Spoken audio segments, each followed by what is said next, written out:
नमस्कार। मैं हूं बाबा विजेंद्र। आप देख रहे हैं द डायलॉग। आज बलिदान दिवस है।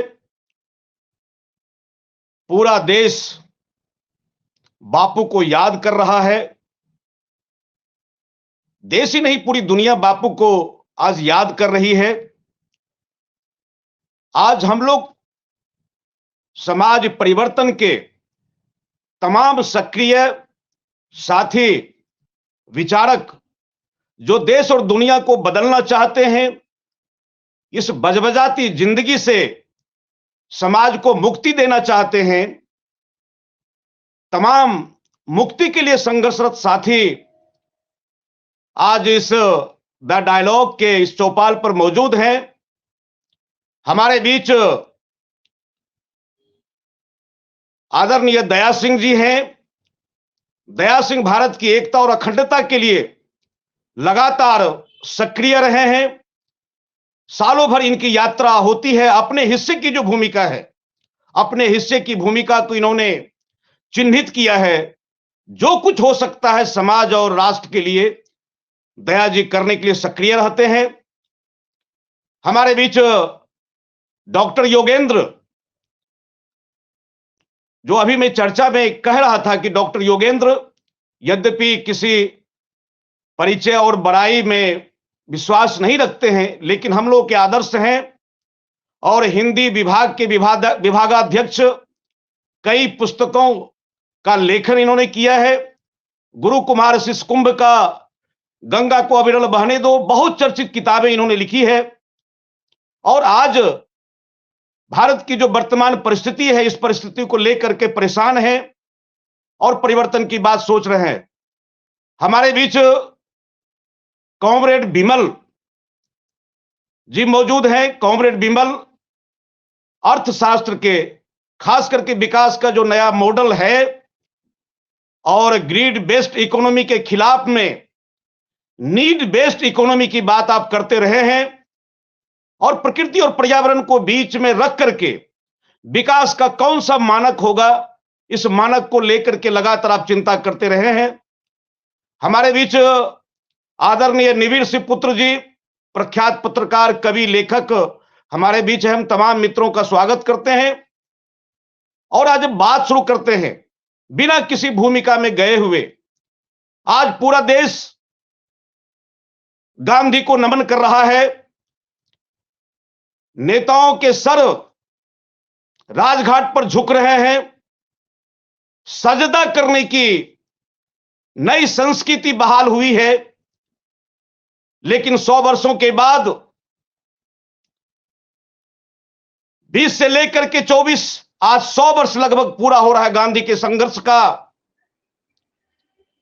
कि आज जो मौजूदा देश और दुनिया की स्थिति है, जो युद्धरत मानवीय सभ्यता है, इस मानवीय सभ्यता के सामने में हम कैसा समाज निर्माण करना चाहते हैं और परमात्मा की बनाई हुई इस कायनात को किस तरह से हम बेहतर रख पाएंगे, आने वाली पीढ़ी को सादगी, शुचिता का कौन सा संस्कार हम दे पाएंगे। आज हम बापू को याद कर रहे हैं कि जो देश की स्थिति है, और इस स्थिति को देखते हुए आज अभी मैं गूगल पर मैं इस संदर्भ रख देना चाहता हूं। आज एक खबर आई है कि जो व्हाट्सएप यूनिवर्सिटी है, जो बेकार की बातें, सतही बातें और अज्ञानता की बातें, गांधी की जब शहादत हुई तो गांधी हे राम नहीं, गांधी आ राम बोल रहे थे, गांधी करा रहे थे। गांधी ने हे राम कहा कि गांधी ने आ राम कहा। इसकी चिंता और इसको लेकर के भारत सरकार फाइनेंस कर रही है कि इस पर तुम शोध करके लाओ। आज दूसरी खबर थी, और वह भी भारत सरकार के संसाधनों पर अपनी बौद्धिकता की डींग हाँकने वाले बॉलीवुड के एक व्यक्ति ने कहा कि गांधी का पाखंड था जब वो अल्लाह, ईश्वर, तेरो नाम की बात कर रहे हैं। अल्लाह जो है भारत का ईश्वर नहीं हो सकता है, वो एक नहीं हो सकता है। कुल मिलाकर के हम बापू को याद भी कर रहे हैं और बापू के मूल्य को हम नकारते भी हैं। अल्लाह और ईश्वर और उनके आ राम और हे राम तमाम प्रकार की बातें, लेकिन आज जिस प्रकार से आज हमारे बीच में हमारे विचारक चिंतक ईश्वरदास जी भी जुड़ गए हैं हरिद्वार से, शायद जुड़ गए हैं। हम फिर परिचय कर लेंगे ऑफ द रिकॉर्ड, लेकिन अभी बात हम लोग शुरू कर रहे हैं। यह सब कुछ है, लेकिन दिक्कत क्या है हम लोगों के पास में? हम लगातार जब गांधी की चर्चा करते हैं, वर्तमान परिस्थिति की चर्चा करते हैं, तो हम राजनीति को कोसने लग जाते हैं, हम दूसरे लोगों को गाली देने लग जाते हैं। मतलब दूसरे की विफलता पर गांधी का मूल्यांकन करते हैं।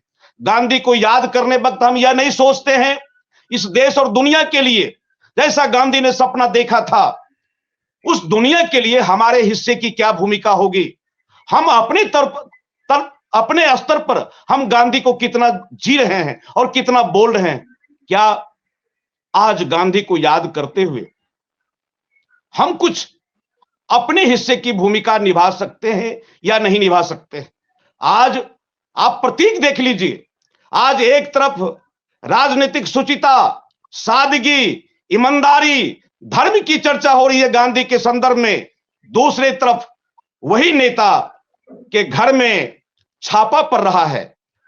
काश अगर हम छाप छोड़ने के बजाय आज अगर हम छापा देखने के लिए अभिशप्त ना हो, यह हमारी भी विफलता है। अच्छे लोग आगे निकल नहीं रहे हैं। गांधी निहत्था उस हिंसक वातावरण में जब देश आजादी का जश्न मना रहा था, तो वह निहत्था आदमी नोआखली के उस रक्त रंजित सड़कों पर बेतहाशा भाग रहा है और करुण मानवता का आंसू पोंछता हुआ वह व्यक्ति दिख रहा है। आज क्या गांधी को याद करते हुए क्या हम एक कदम भी आगे चल सकते हैं? गांधी के तमाम चिंतन, उनका उजड़ता हुआ गांव, मरती हुई गायें और सूखती गंगा, दरकते पहाड़, टूटते जलते हुए जंगल, तमाम प्रकार की जो हमारी ताकतें थी जिसको लेकर के गांधी की चिंता थी, आज वह तमाम ताकतें हमारे सामने से शून्य हो रही है। यहां साथी केवल मैं भूमिका के लिए अपनी बात कही है, क्योंकि अपने साथियों से मुझे सीखना भी है और एक नई बहस बिल्कुल निषेध से बाहर जाकर के, क्योंकि जो बहस निषेध से शुरू होगी वो निषेध पर जाकर के समाप्त होगी। ये क्रिया और प्रतिक्रिया का वक्त नहीं है। हमारे हिस्से का एक्टिविज्म क्या होगा, हमारे एक्शन का क्या होगा, हमारा अगला कदम क्या होगा, आप कोसने के बजाय, दूसरे को दुत्कारने के बजाय हम कितना गांधी को स्वीकार करते हैं, हम बहस की शुरुआत करते हैं, आगाज करते हैं।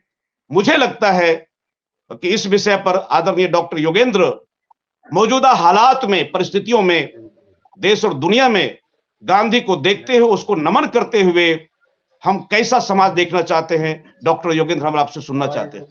नमस्कार। आज का दिन है जब गांधी की हत्या हुई थी। गांधी की हत्या हुई और उसके बाद पुणे के इलाके में मिठाइयां बांटी गई, दीप जलाए गए। यह एक सामान्य घटना नहीं थी। जिस गांधी को महात्मा की उपाधि मिली, जिन्होंने को आजाद कराने, तो इस घटना का मूल्यांकन होना चाहिए था कि जो व्यक्ति आजादी की लड़ाई में संघर्षरत रहा, कई तरह के आंदोलनों का नेतृत्व किया, जब उसकी हत्या पर मिठाई बांटी गई तो सोचना चाहिए था कि एक हिस्सा ऐसा है जो हत्या की राजनीति में भी रुचि रखता है। बात आगे बढ़ गई और बढ़ते बढ़ते 2024 के जो हालात हैं, हम लोग देख रहे हैं कि आज़ादी की लड़ाई में जिन्होंने हिस्सा नहीं लिया, जिन्होंने आज़ादी की लड़ाई को कंडेम किया, जिन्होंने आज़ादी के लिए लड़ रहे लोगों को पकड़वाया, जिन्होंने मुस्लिम लीग के साथ बंगाल में सरकार चलाई, वे अब सत्ता में हैं और उनके सांसद साध्वी सिंह भोपाल की, वे गोडसे के समर्थन में और गांधी की हत्या को सही करार देते हुए, कई प्रवक्ता ऐसे हैं बीजेपी के और उसके आसपास के जो लोग हैं, जो आरएसएस के भी लोग हैं, वे गांधी की हत्या को सही करार देते हैं। अब हम सबों को सोचना है, उनका वो अपना यूनिवर्सिटी है, व्हाट्सएप यूनिवर्सिटी है, पैसा है, संपत्ति है, पूंजी है, सब कुछ है, और दुर्गंध फैलाने के लिए उनके पास बड़े बड़े हथियार हैं। हर जिले में उनका बड़ा बड़ा ऑफिस खड़ा हो गया है। जो कभी देखा और सुना नहीं गया, हमारे इलाके में भी है। अब ऐसी दशा में हम सब लोग क्या करें? आदमी की पहचान तो संकट के समय ही होता है, और ये संकट है, देश के सामने संकट है। विजयन जी कह रहे थे कि वो हाय राम बोले कि हाय राम बोले, ये नहीं बोले। वो ये करेंगे ना, गांधी को टारगेट करेंगे, क्योंकि गांधी एक बड़े दुश्मन है उनके बरक्स जो खड़ा व्यक्ति है वो गांधी ही है, और इसीलिए वो टारगेट करते रहे। वह गांधी जो 80-85 देशों में जिनकी मूर्तियां बनी हैं, और संयुक्त राष्ट्र संघ ने बाकायदा अंतर्राष्ट्रीय अहिंसा दिवस घोषित किया है, बाहर जाने के बाद बीजेपी के नेता हों और कोई भी हों, सिर झुकाते हैं। उस गांधी पर लगातार हमला हो रहा है, आगे भी होगा। हम करें तो क्या करें? मुझे लगता है कि गांधी की दृष्टि से देश के बारे में सोचना चाहिए। मसलन आर्थिक नीतियों को ले लीजिए। जवाहरलाल नेहरू ने भी गांधी की बात नहीं सुनी। गांधी उनके लिए पूजनीय रहे, उत्तराधिकारी भी गांधी ने उनको बनाया, लेकिन गांधी की बात नहीं मानते थे। अगर नए सिरे से आर्थिक संरचना देश की हुई होती तो जो अभी दशा है वो दशा नहीं होती। आज की तारीख में लोकतंत्र की जो सबसे छोटी इकाई है, गांव की इकाई, शहर की इकाई जो है, वो सबसे ज्यादा पंगु है। उसको कोई अधिकार ही नहीं है। एक साधारण से डीएम मेयर को, नगर आयुक्त जो होता है वो मेयर को कुछ से कुछ कह देता है, मेयर कुछ नहीं करता। मुखिया को जिलाधिकारी चाहे तो हटा देगा। तो जनता के द्वारा चुने गए जो लोग हैं वो शासन में नहीं है। शासन में वे लोग हैं जिनके बारे में सोचा गया था कि नौकरशाही ना रहे।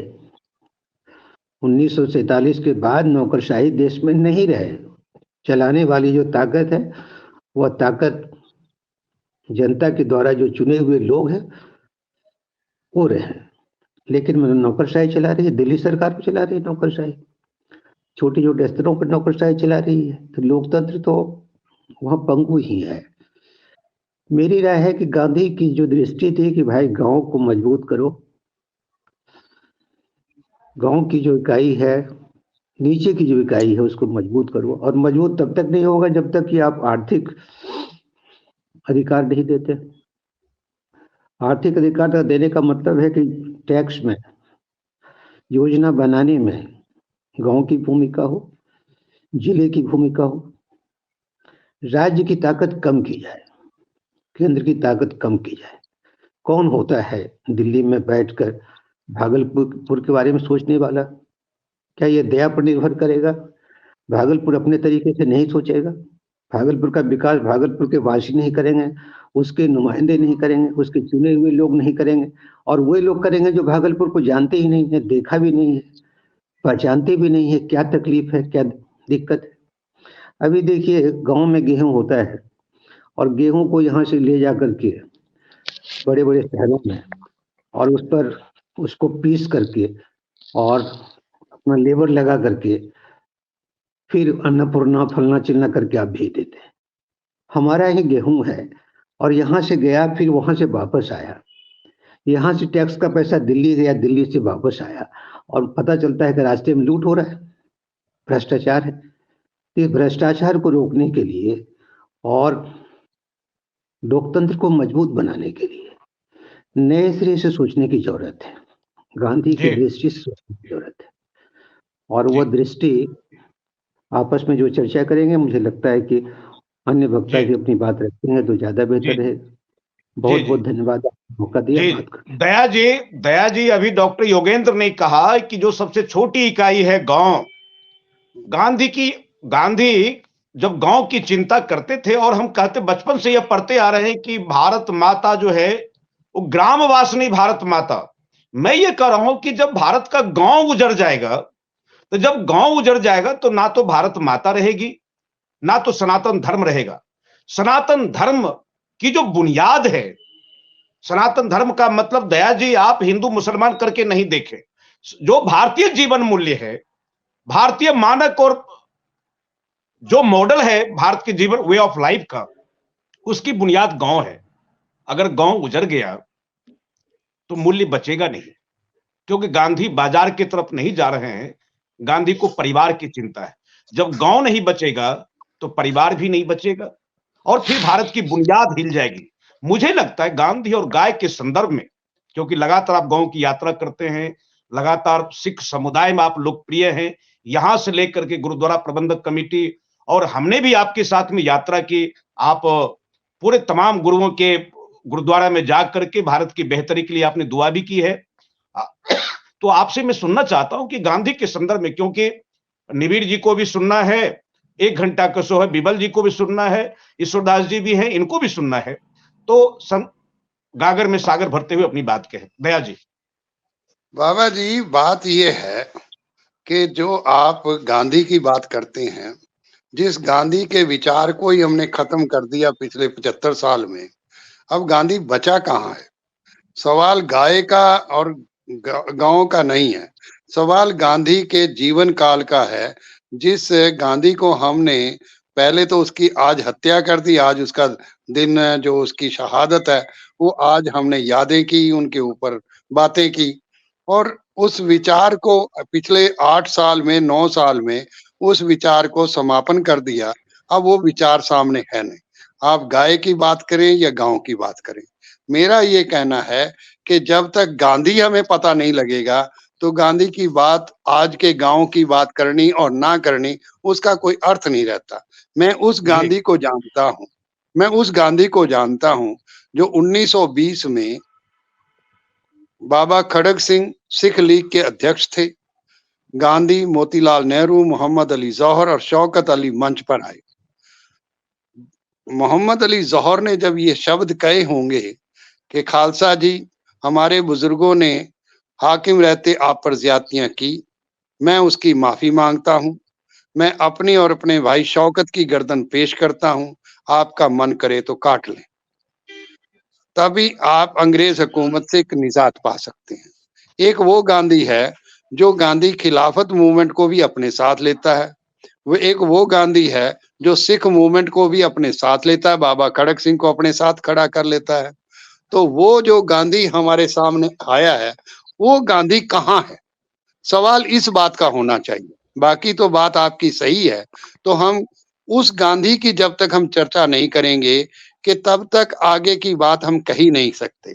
जहां जी तक स्वराज की, जब अंग्रेज हुकूमत ही हमारे ऊपर राज करती थी और उसको कम से कम भी 27 साल के, अगर 1920 की बात मैं कर रहा हूं तो 1947 में जाकर हमें आजादी मिली। आजादी जी का भी दो कारण हमारे सामने हैं, एक तरफ पंजाब बटा, एक तरफ बंगाल बटा।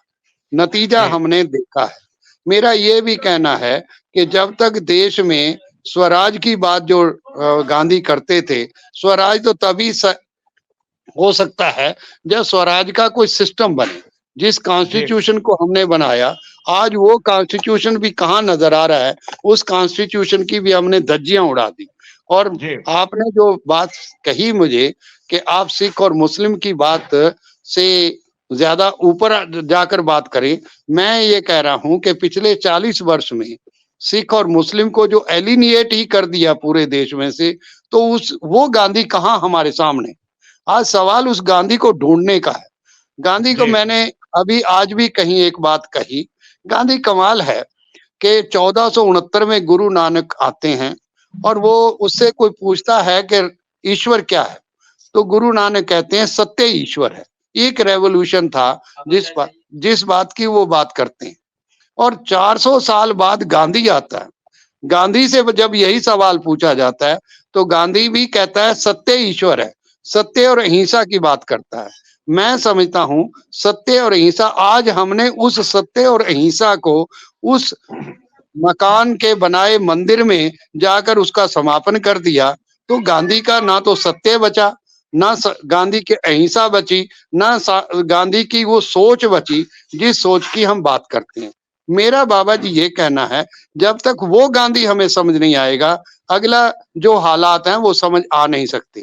आज की जो हम बात कर रहे हैं, जब गाय और गांवों की हम बात कर रहे हैं, मैंने देखा है जब मैं नूह में, जब हालात पहलू खां का हुआ गाय के बारे में, रकबर का हुआ गाय के बारे में, तो मेरे मन में आया कि क्या मुसलमान केवल यही काम करते हैं, उनके पास कोई और काम नहीं। तो मैंने पूरे अलवर का मेवात एरिया एक एक जगह गया, मैंने देखकर लोगों से बात की, क्या गाय की सिचुएशन ऐसी है। मैं हैरान हुआ, जितनी गाय की सेवा मेवात में होती है इतनी शायद हमारी गौशालाओं में भी सेवा नहीं होती। गाय के गोबर के साथ ही चूल्हा करते हैं, वो गाय के साथ ही सारा कुछ करते हैं, गाय को वो पवित्र मानते हैं। फिर भी जब पहलू खां की हत्या हो जाए, रकबर की हत्या हो जाए और बाकियों के लिंचिंग हो जाए, किसी के फ्रिज में से बैठे किसी चीज को पड़े चीज को हम ये कह दें कि ये गाय का था, तो उस हालात में लिंचिंग हो जाए, तो गांधी कहाँ नजर आ रहा है। सवाल गांधी नजर तो कहीं आए। गांधी की ये जो गांव और बाकी चीजें तो हमारे सामने रहती नहीं। मेरा ये कहना है कि हमें आज जरूरत है गांधी को पहचानने की। जब तक वो गांधी हम पहचानेंगे नहीं, गांधी जब ये कहता है, उसका जो राम है वो अयोध्या वासी राम नहीं है, उसका जो राम है वो घट में समाहित राम है, जो गुरु ग्रंथ साहब में अंकित राम है, जो कबीर का राम है, सभय कट राम बोला है, रामा बोला है, राम बिना को बोले रहे, उसका राम अंतःकरण में बैठा राम है। तो जिसका राम अंतःकरण में बैठा राम हो, तो वो किसी की ना हत्या कर सकता है, किसी के साथ ज्यादती नहीं कर सकता, किसी का बुरा नहीं कर सकता।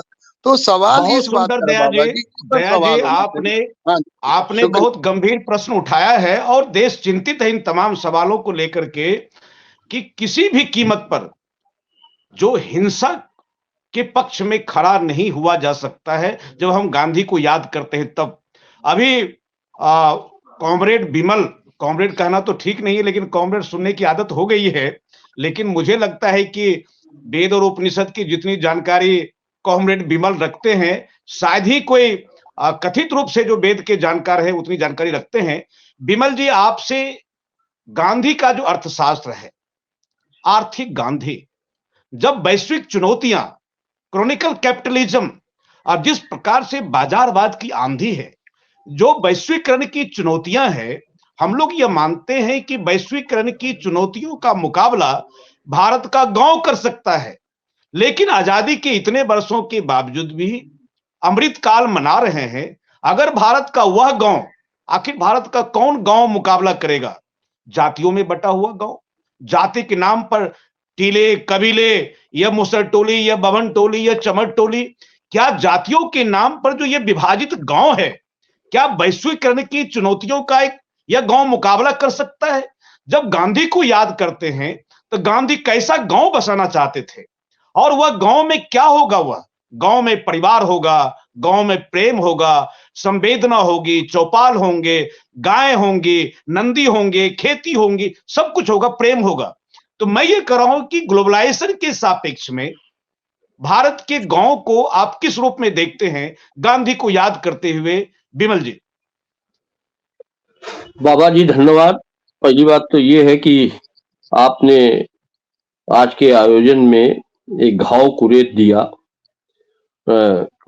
अमूमन गांधी को याद करते हुए गांधी को हम भूले रहते हैं, और आज अचानक आपने हमें उस मनोदशा में ला दिया जिसमें जिसके लिए मैं आपको धन्यवाद करता हूँ। दूसरी बात ये है कि अभी तक के जो वक्ता रहे हैं, उन्होंने जो बोला है, मैं उनके एक एक शब्द से कायल हूँ, उनका समर्थन करता हूँ, और दोबारा उनकी बातों को न दोहराकर बात को आगे बढ़ाता हूँ। जी इसका मतलब ये कि उन्होंने जो बोला है वो मेरे भी शब्द है। जी तो आगे बात को बढ़ाने के लिए मैं आर्थिक बात जो आपने कही वो अपने आप हमारे बोलने में आ जाएगी।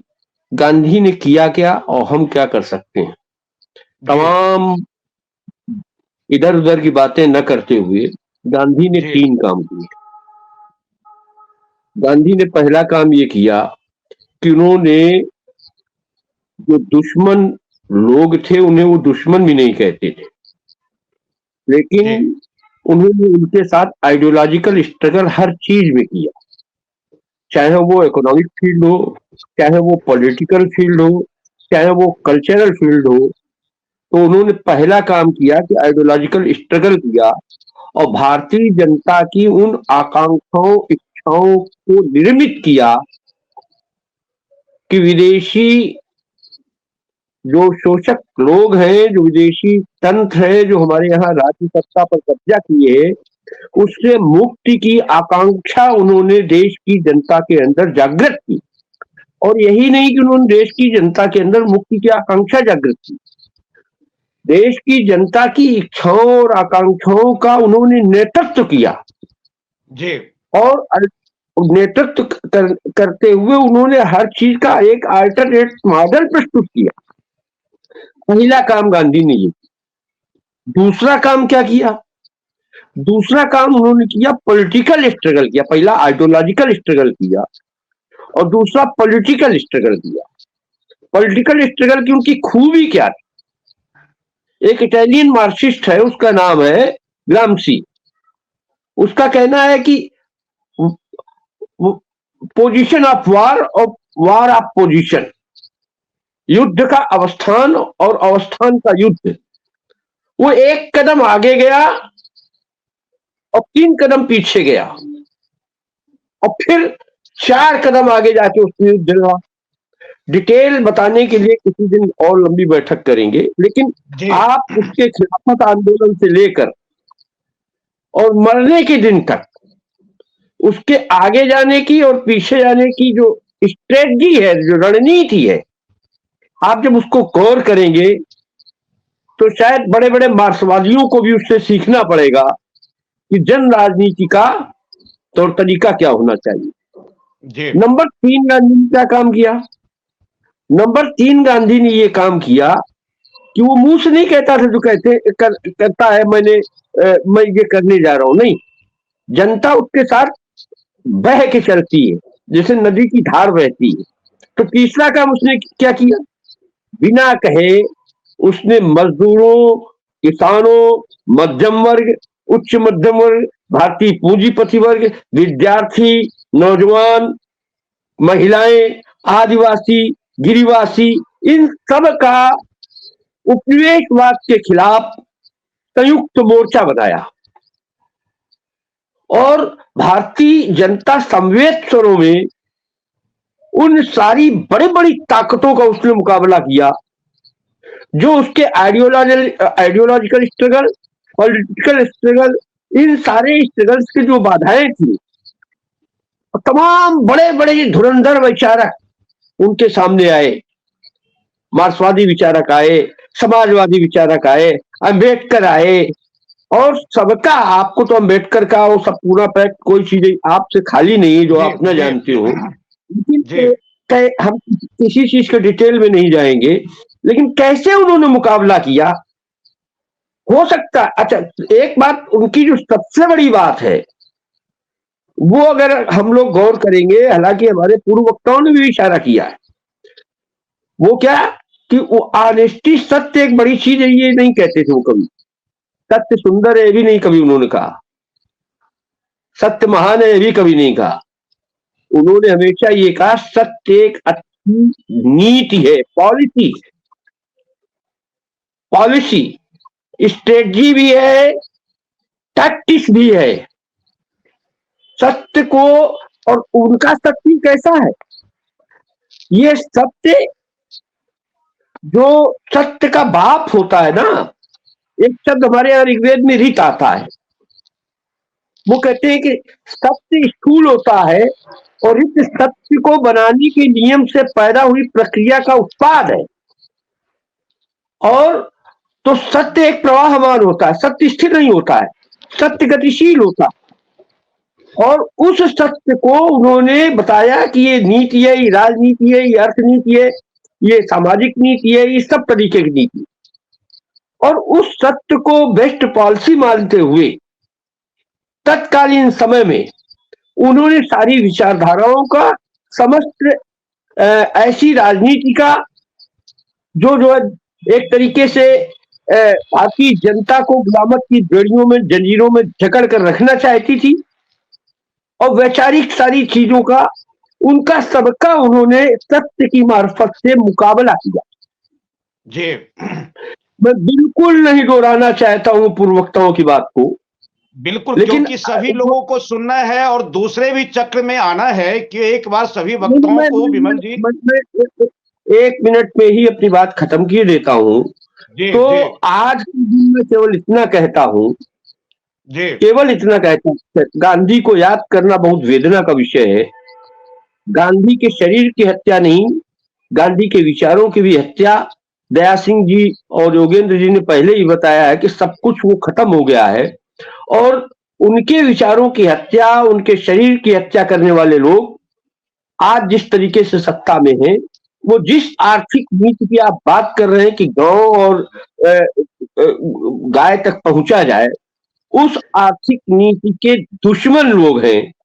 विकेंद्रीकरण की जगह वो आज के दिन जो लोग सत्ता में हैं, वो पूंजीपतियों की भी सत्ता नहीं चाहते हैं। पूंजीपतियों की सत्ता के तो प्रतिनिधि कांग्रेस टाइप के भी लोग थे, लेकिन वो तो पूंजीपतियों का एक अल्पसंख्यक हिस्सा जो कॉर्पोरेट बनता है, उस कॉर्पोरेट का भी अल्पसंख्यक हिस्सा, चाहे वो देशी हो या विदेशी हो, उसकी खुली और नंगी आतंकवादी तानाशाही वो निर्मित करना चाहते हैं। उसके खिलाफ, उसके बरक्स आज विकेंद्रित आर्थिक नीति जिसका आप सपना देखकर उस पर बात करना चाहते हैं, उसके लिए संघर्ष करके हम खुद गांधी नहीं हो सकते हैं, लेकिन हम आप हजारों लोग मिलकर एक गांधी की रचना कर सकते हैं। गांधी को जीवित करना, गांधी को जीवित करना शरीर से तो मुमकिन नहीं है, लेकिन गांधी को जीवित करना हमारी आपके हाथ में हाथ अगर मिल जाए, दिल से दिल मिल जाए, और हमारी वैचारिक विभिन्नता कुछ भी हो, लेकिन यूनिटी विद डिफरेंसेज एक नारा होना चाहिए कि विभिन्नताएं जहां हैं जिनकी आज जरूरत नहीं, उन पर कुरेदें और बात करें। जहां एकता हो सकती, जो आप प्रयास कर रहे हैं बाबा जी। हमारे बीच में स्वामी जी भी हैं, हमारे बीच में निविड़ भाई भी हैं, तो आज आप प्रयास क्या कर रहे हैं? विभिन्नताएं और भेद बने रहेंगे, लेकिन हमारी एकता और ऐसे हजारों लोगों की एकता गांधी को विचारों के क्षेत्र में पुनर्जीवित कर सकती है। हम ऐसा करने का प्रयास जरूर करेंगे, ये कहकर हम अपनी बात खत्म करते हैं। धन्यवाद। अभी जी, अब मैं निवीर शिवपुत्र के तरफ में मुड़ना चाहूंगा कि सीधी डॉक्टर योगेंद्र ने बात की, आदरणीय दया जी ने बात की, विमल जी ने गंभीर बात की है। बात क्योंकि कई पक्षों पर हम जानना चाहते हैं।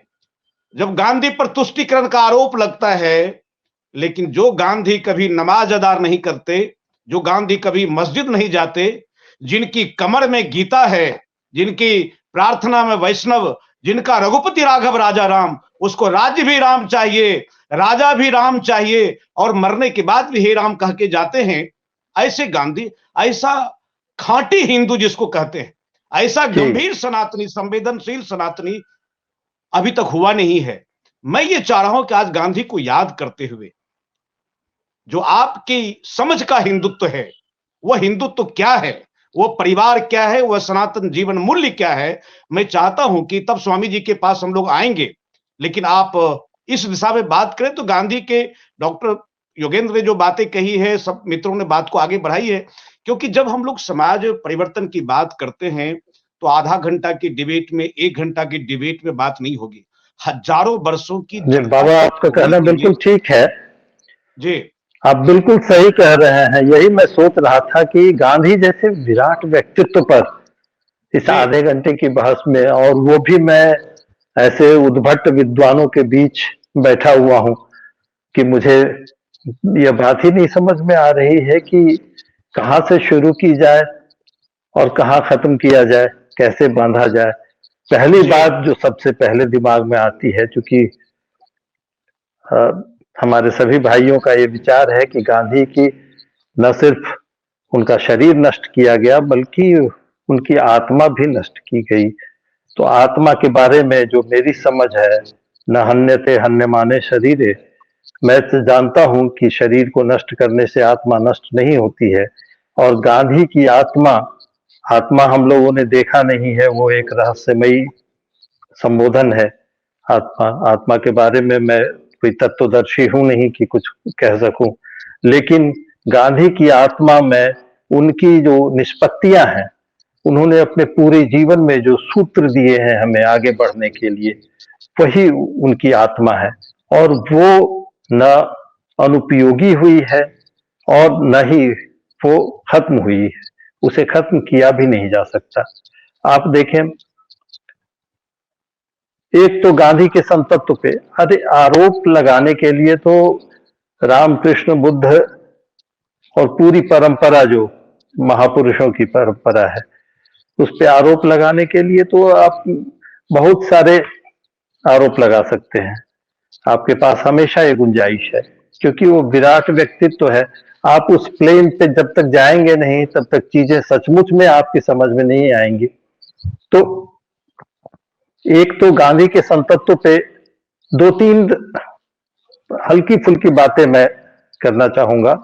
बाकी गंभीर जी विचारकों के बीच बैठा हुआ हूं, गंभीर विषय उनके लिए छोड़ता हूं। एक प्रसंग आया है बाली वध का रामचरितमानस में। सुग्रीव से मित्रता के बाद बाली का वध किया राम ने। और वध कैसे किया, तो किसी व्याध की तरह से छिप करके बाली, क्योंकि बाली को यह आशीर्वाद प्राप्त था कि उसके सामने जो भी आएगा उसका आधा बल उसे प्राप्त हो जाएगा। तो उन्होंने छिप करके और बाली का वध किया। बाली जब परा विकल महिसर के लागे, पुनि उठी बैठ देखे प्रभु आगे, बड़ा मार्मिक चित्रण बाबा तुलसीदास ने किया है। वो प्रसंग फिर कभी, मैं कहना यह चाह रहा हूं कि उसी क्रम में जब अंततः तमाम तर्कों के बाद भगवान राम पसीज जाते हैं और बाली के प्रति करुणा उनकी उमड़ती, कहते हैं कि अचल करो तन राखहु प्राणा, बाली कहा सुन कृपा निधाना। और उसने जो पंक्ति कही है, बाबा तुलसीदास कह रहे हैं, महान संत थे, इसमें कोई शंका नहीं की जा सकती है। वो कह रहे हैं, जन्म जन्म मुनि जतन कराही, अंत राम कही आवत नहीं। गांधी ने इस पंक्ति का संदर्भ लेकर के मैं यह कहना चाहता हूं कि गांधी ने अपने संतत्व को अपने अंतिम सांस में जाकर के साबित किया। वो संत थे। 30 दिसंबर को जिनको इतिहास की जानकारी है वो जानते हैं कि गोपाल गोडसे ने बीड़ा उठाया था, नारायण आप्टे और गोपाल गोडसे ने बीड़ा उठाया था गांधी को मारने की। उसकी पृष्ठभूमि आप जानते हैं कि किस तरह की गलतफहमियां पैदा हुई थी। सूरावर्दी से गांधी किस स्तर पे गले मिल रहे थे, और इन लोगों को लगा कि जिन लोगों ने मेरे पिता की हत्या की है उससे गले मिल रहे हैं गांधी, इसलिए उसी समय प्रण लिया था गोपाल गोडसे ने कि इन्हें जीवित रहने का कोई अधिकार नहीं है। 20 जनवरी को ही सारी प्लानिंग हो गई थी इन लोगों को। और बड़ा ही रोचक वो है, खुद नाथूराम गोडसे ने अपनी किताब में लिखा है, उसका वर्णन किया। नाथूराम गोडसे तो बहुत ही धर्मभीरु व्यक्ति था।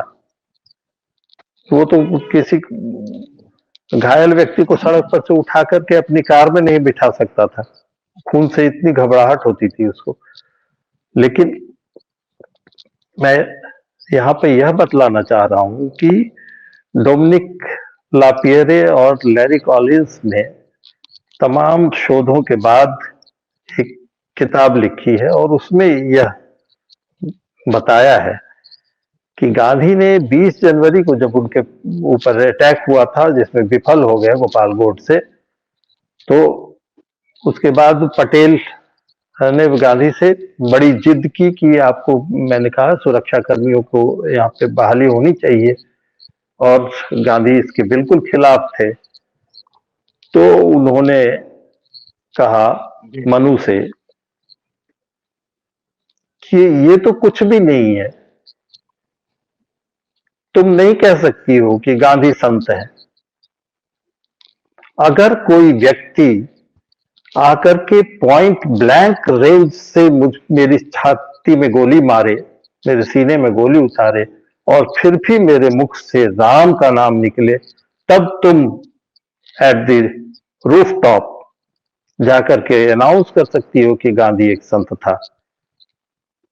तो उन्होंने अपनी अंतिम सांस में राम का नाम लेकर के यह तो साबित कर दिया कि वो गांधी एक संत थे। साबरमती के संत ने ऐसे ही कमाल नहीं किया था, उसमें संतत्व का भी। अब जी जी आप पूरा संतों कर रहे हैं, की, तब हम स्वामी जी के पास महापुरुषों जाएंगे। की स्मरण जी। तो जी नहीं, आप पूरा कर दे, मैं तब ये स्वामी जी कह के रहा पास हूं जाएंगे। कि हाँ, मैं ये कह रहा हूं कि बाकी चीजों का तो विश्लेषण हम करते रहेंगे। तो दो ही बातें मैं यहाँ पे प्रस्तावित करना चाह रहा हूं। एक तो गांधी की उपादेयता, और उन्होंने जो सूत्र दिए हैं, उनकी हत्या नहीं हो सकती, उनकी अनदेखी की जा सकती है, लेकिन उसको नकारा नहीं जा सकता है, वो खत्म नहीं होने वाला है। इसलिए सदी दर सदी गांधी हमारे लिए उपयोगी रहेंगे। और ऐसे भी संतों,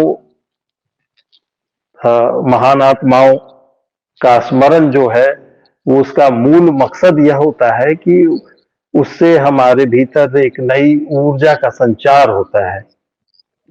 तो उनके उज्जवल पक्षों का स्मरण करना ज्यादा उचित है।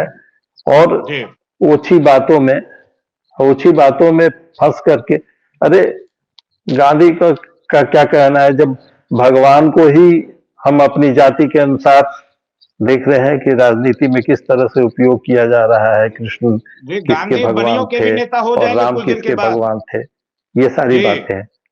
जी तो हाँ, निविर जी के बाद हाँ, तो आप जो कर लीजिए आप। जी, तो मैं कहता हूं कि अब ये क्रम आगे बढ़े और कुछ उपयोगी बातें हो। मैंने तो बस भावुकता, मैं गांधी का एक इमोशनल फॉलोअर हूँ।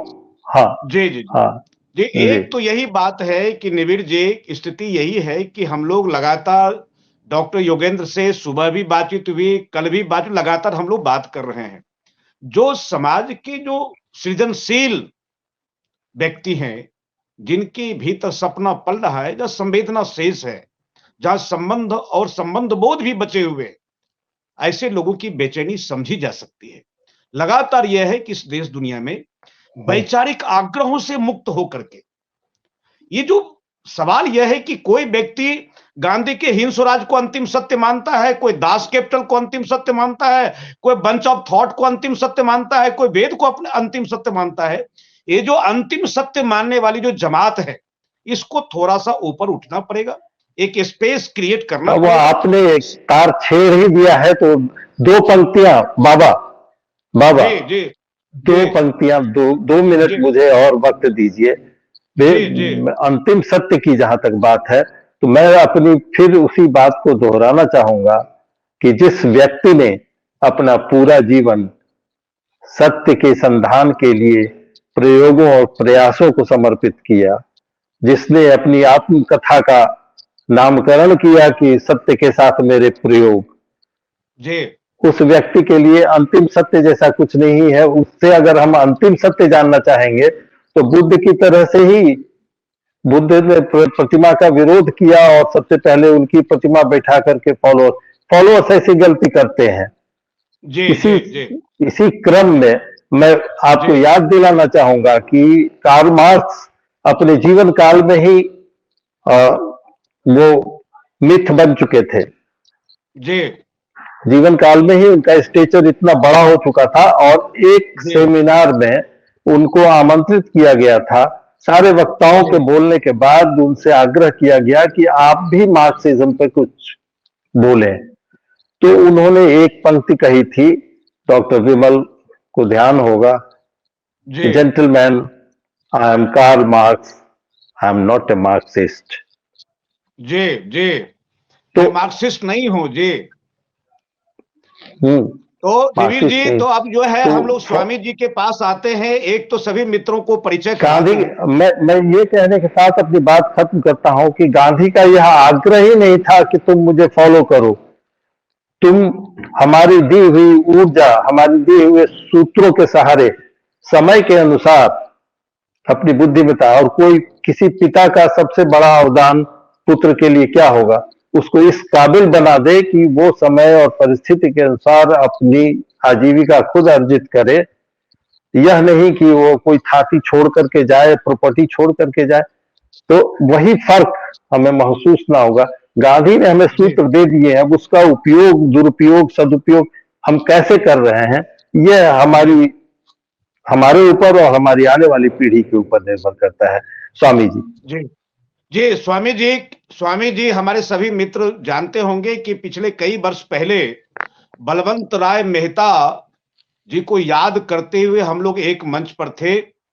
ईश्वरदास जी के भीतर के समाजवाद से मैं अपडेट हुआ था। उस मंच पर मैं भी वक्ता था। तो इनकी बेचैनी थी कि भारत की जो विरासत है, जो गांव है, कैसे गांव बचेगा, कैसे गंगा बचेगी, कैसे गाय बचेगी। ये जो पूरी परंपरा थी, फिर से लौट करके डायसोपोरा से मुक्त होकर के गांव बोलना नहीं, गांव को जीना। तो आज के डेट में जब इन लोगों ने प्रयास किया, तो आज मैं दावे के साथ कह रहा हूं कि जो खेत में काम करने वाले लोग हैं, उनको भी एक सम्मानजनक मानधन और एक बड़ा प्रयोग कर रहे हैं कि किस तरह से ग्राम स्वावलंबन का प्रयोग किया जाए, बाजार मुक्त खेती कैसे हो, बाजार का कम से कम हस्तक्षेप गांव में किस तरह से हो, इसको लेकर के इन्होंने कृष्णायन संस्था का गठन किया। आप उसके अध्यक्ष भी। मैं सुनना चाहता हूं कि गांधी को याद करते हुए गांधी जिन गांव के बारे में परिकल्पना की थी और गांधी जिस प्रकृति के प्रति जो गांधी का प्रेम था, आप जानते हैं। मुझे लगता है कि आप एक बार फिर आप अपनी प्रतिबद्धता को दोहराते हुए गांधी को याद करते हुए अपनी बात कहे। स्वामी जी। आप सभी को बहुत बहुत धन्यवाद। और हमारे देश के मूर्धन्य विद्वान और चिंतक की वाणी को मैंने सुना, बहुत अच्छा लगा। और राष्ट्रपिता महात्मा गांधी की बात चल रही थी, तो मैं कुछ नहीं कहना चाहूँगा। और मैं सहमत भी हूँ, कुछ शब्दों पर असहमत भी हो सकता है व्यक्ति। तो मैं ये मानता हूँ, जिस तरह से त्याग के प्रतिमूर्ति महात्मा गांधी देश के गुलामी से मुक्त दिलाया और समरसता के प्रतीक उनको माना जाए, और राम तो उनके जीवन में ही, राममय ही उनका जीवन था। और त्याग पुरुष उनका जीवन हम लोग जो देखते हैं आज के राजनेताओं का, एक एक वस्त्र में उन्होंने, और राज्य साम्राज्य के लिए बहुत राजाओं का भी संघर्ष हुआ है, बहुत लोगों की लुप्तता रही है। लेकिन महात्मा गांधी जी के बारे में तो केवल सोच भी हम लोग नहीं सकते हैं, जिनका जीवन इतना त्याग में। और आजादी दिलाने के बाद भी कुछ विचारों में एक दूसरे के, हम सबका विचार भी अलग अलग हो सकते हैं। और जी मैं उनकी हत्या का समर्थन तो कतई नहीं कर सकता, कि एक राष्ट्र पुरुष की हत्या हो, देश की स्वतंत्रता उन्होंने दिलाई कि जो उनके आज संविधान और उस पे हम लोग चल रहे हैं, राष्ट्र आगे को बढ़ रहा है। तो बहुत ऐसी विसंगतियां आ जाती है बड़े बड़े कार्य करने में। सबसे हो सकता है भूला, आपसे हमसे किसी से भी हो सकता है। तो रही गांव की जो उनकी परिकल्पना रही, जिन्होंने पूरे देश में जन जागृति लाई आजादी के लिए, गांव गांव उन्होंने जाति बंधनों से, जिसको CST के नाम से लोग पुकारते हैं, छूत मानते थे, उनको भी उन्होंने कहा कि हरिजन, मन मतलब भगवान का मैं जन हूँ, उनको भी उन्होंने गले लगाया। तो वास्तविक उनका जीवन की तुलनात्मक तो आज की किसी भी नेताओं से हम लोग नहीं कर सकते हैं। और रही गांव की उनकी जो सोच थी, तो आज हम लोग का गांव की, मैं सुन रहा था आप लोग के द्वारा कि जब तक गांव हमारा, गांव क्या है, गांव एक प्रेम की प्रतिमूर्ति है। आज हम लोग भौतिक संसाधन बहुत कुछ पढ़ लिख करके विदेशों में शिक्षा बच्चों को करा देते हैं, सब कुछ करा दे रहे हैं, बड़ी बड़ी डिग्रियां ले रहे हैं, लेकिन हम गांव से जैसे जैसे दूर होते जा रहे हैं, संयुक्त परिवार जो टूटता गया, आज शहरों में देखिए एक दूसरे को, अगल बगल वाले भी एक दूसरे को नहीं जानते हैं, पहचानते हैं। गांव में एक हमारी ऐसी संस्कृति रही है कि हम एक दूसरे को समझते थे, जाते थे, उसके सुख दुख में सम्मिलित होते थे और हर तरह के सहयोग करते थे। गांव में अन्य जिनको स्वर्ण कह दीजिए और छोटी जातियां कह दीजिए, लेकिन उन लोग का भी आपस में समन्वय था। गांव की बेटियों को अपनी बेटियां, हाँ, पुत्रियां मानते थे लोग। बहुत हमने देखा है कि गांव के गरीब कन्याओं की शादियों के लिए भी बहुत बड़े सहयोग, कुछ लोग ऐसे भी गलत होते थे कि जिस मजबूरी के भी फायदा उठाते थे, ऐसे भी लोग थे। तो हमें गांव की जो किसानों की समस्या है, गाय गाय की भी चर्चा चल रही है, तो गाय जो है हमारी जो भारतीय संस्कृति की प्राण है, हम ये तो मान ही नहीं सकते कि सब लोग इसमें सहमत है, चाहे सिख हो, कोई भी हो, सारे हमारे सनातनी हैं, चाहे किसी भी, तो गाय तो हम सबकी है।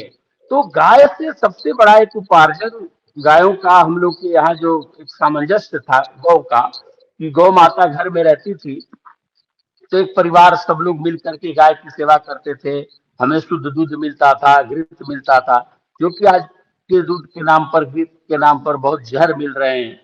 तो गाय की भी रक्षा और गांव की रक्षा, गाय और गांव दोनों एक ही है।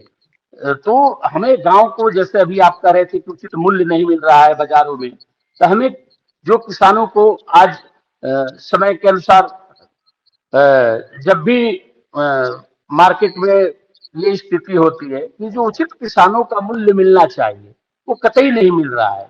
चाहे आप आज देखिए, फसल किसान उगाता है, कितने परिश्रम से सब कुछ तैयार करता है, और वही मार्केट में बड़े बड़े पूंजीपतियों के यहाँ, चाहे बड़े रिलायंस के स्टोर में चला जाए, किसान के यहाँ से केला 2 रुपये 5 रुपये दर्जन उठता है और बिकता है जा करके, मैंने कल एक पर देखा कि 3 केले का कीमत 35 रुपया।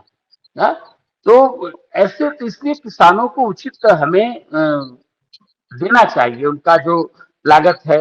जब तक गांव समृद्धि नहीं होगा, क्यों शहर के शहरीकरण से हम केवल जिस तरह से आज गांव को छोड़ करके हर व्यक्ति शहर की तरफ भाग रहा है, शहर चलो शहर चलो, और शहर में जाने के बाद भी गांव उपेक्षित होते जा रहे हैं। लेकिन आज अभी, और इसके लिए दूसरी, केवल मैं ये मानता हूं कि ये कोई राजनीतिक पार्टियां नहीं है, सारी कई देश के लोगों ने आज तक राजतंत्र को चलाया और राज्य किया, और बहुत लोग अपने राजनीतिक स्वार्थ में, वोटों के स्वार्थ में, बहुत लोग अगड़े पिछड़ों की जो आज की राजनीतिक चल रही है, तो कोई भी पार्टी इससे अछूता नहीं है।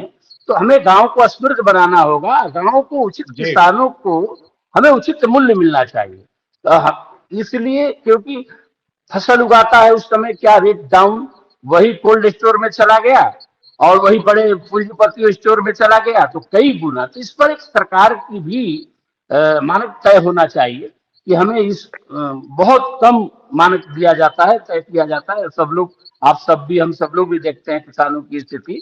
तो जब तक हमारे देश के किसान समृद्ध नहीं होगा, गांव समृद्ध नहीं होगा, हमें गांव में बहुत बड़े विकास कार्य चल रहा है बहुत वर्षों से। जैसे अभी सरकारें करोड़ों शौचालय बनाई, आज से पूर्व गांव में शौचालय नहीं होते थे, यहाँ तक विद्यालय में भी नहीं होते थे, सबको पता है। बच्चे, छोटे छोटे बच्चे और हमारी बालिकाएं बाहर जाती थी। तो धीरे धीरे जो विकास की एक प्रवाह चल रहा है, क्या तो चलना चाहिए। और आगे मैं भी, ये हम लोग का भी ध्येय आता है कि गांव समृद्धि हो। तो इसीलिए श्री कृष्ण जैसी गौरक्षणशाला किसानों को चाहता है कि गाय को रखो। गाय से हमारी जो आज यूरिया आज से पहले 10 साल पहले 15 साल यूरिया के लिए लाइन लगती थी घंटन, और वो इतनी जहर हमारी खेतियों को बंजर करने का जो चल रहा है, हमें तत्काल लाभ तो मिल जाता है, लेकिन हमारी भूमि की उर्वरा शक्ति समाप्त हो जाती है। इसलिए गाय और गांव दोनों को समृद्धि होनी चाहिए, गाय भी बचनी चाहिए, गांव भी समृद्धि होना चाहिए, तभी हमको लगता है कि राष्ट्र की उन्नति हो सकती है। जी, बहुत बहुत धन्यवाद। और जी स्वामी जी, अब तो क्या है कि 1 घंटे का शो 3-4 मिनट बाकी है। निश्चित रूप से लगातार चर्चा की शुरुआत करनी हम लोगों ने शुरुआत की है कि बात आगे बढ़े। चलते चलते डॉक्टर योगेंद्र से केवल हम लोग जानना चाहते, क्योंकि गांधीवादी विचारक है, गांधी को याद कर रहे हैं, इसका फॉलोअप क्या हो, क्या मतलब कि एक संदेश के रूप में कि हम लोग जो है, जो तमाम जो स्वमना स्वधर्मी साथी आज संवाद करने के लिए बैठे हैं, इसको कैसे सातत्य प्रदान किया जाए, कैसे और जो है संघर्ष और सृजन दोनों उपादान पर कैसे समाज का काम किया जाए। संघर्ष की बात हो और सृजन की बात हो। सृजन की बात जो है स्वामी जी कर रहे हैं और संघर्ष की बात जो है विमल जी, आप और दया जी कर रहे हैं। तो संघर्ष और सृजन में कैसे समन्वय हो, गांधी का असहयोग आंदोलन भी और गांधी का चरखा भी, गांधी की गाय भी, गांधी की बकरी भी, यह आंदोलन और सृजन कैसे समन्वय करके आगे बढ़ेंगे। चलते चलते आप संदेश दे दें डॉक्टर योगेंद्र जी। मैंने सबों को सुना ध्यान से और बहुत अच्छा लगा कि हम लोग गांधी पर चर्चा कर रहे हैं। मुझे ये लगता है कि सिर्फ विरोध से काम नहीं चलेगा, एक वैकल्पिक ढांचा बनना चाहिए, वैचारिक वैकल्पिक ढांचा, आर्थिक नीतियों का, सामाजिक नीतियों का, राजनीति का ढांचा बिना बने हुए हम सिर्फ विरोध करते रहेंगे तो फिर उनकी ताकत ही हम बढ़ाते रहेंगे जी, और इसकी जरूरत महसूस होती है। दूसरा ये लगता है कि समाज में सोशल मीडिया की अपनी भूमिका है कि सक्रिय होने की जरूरत है।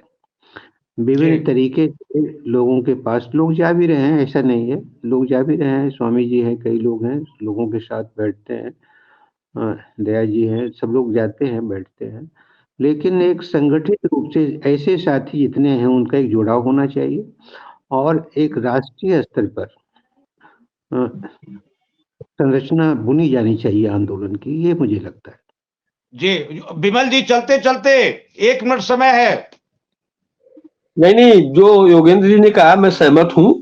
एक जो गांधी का जो प्रयोग था, बिना कहे उन्होंने जनता को जागृत किया, एक संयुक्त मोर्चा बनाया, जाए बिना जनता में जाए बिना, जनता में जाए बिना कुछ नहीं होगा, हमारे विचार जनता तक पहुंचने हैं और हम लोग ऐसी संरचना करने के लिए ये डायलॉग है, ये सक्षम है, इस तरीके की संरचना तक ये डायलॉग जाएगा, मुझे पूरा विश्वास है। जो जनता के बीच में भी जी दया जी, आप चलते चलते आवाज नहीं आ रही आपकी। नमस्ते साथियों, तमाम आपने अपना समय दिया और डायलॉग पर आज हम लोगों ने चर्चा की, गांधी की शहादत को हमने नमन किया और हम आगे बढ़ेंगे। डॉक्टर योगेंद्र ने सुझाव दिया है कि हम देश में केवल कोसने और किसी को नकारने के लिए और गाली देने के लिए यह मंच नहीं है। हम बेहतर भारत बनाएंगे, बेहतर समाज बनाएंगे, बेहतर गांव बनाएंगे, जहां प्रेम होगा, सद्भावना होगी, परिवार बचेंगे, गाय बचेगी, गंगा बचेगी। तमाम जो गांधी की संकल्पना थी वो सगुन रूप लेगी। पहले तो बैठना सीखें और तमाम असहमतियों के साथ चलने का अभ्यास का विकास हो। बहुत बहुत धन्यवाद। आप देखते रहे दैट डायलॉग और अगर यह बहस अच्छी लगे तो निश्चित रूप से सब्सक्राइब करें, हमें बल प्रदान करें। नमस्कार, धन्यवाद। बहुत शुक्रिया, बहुत शुक्रिया।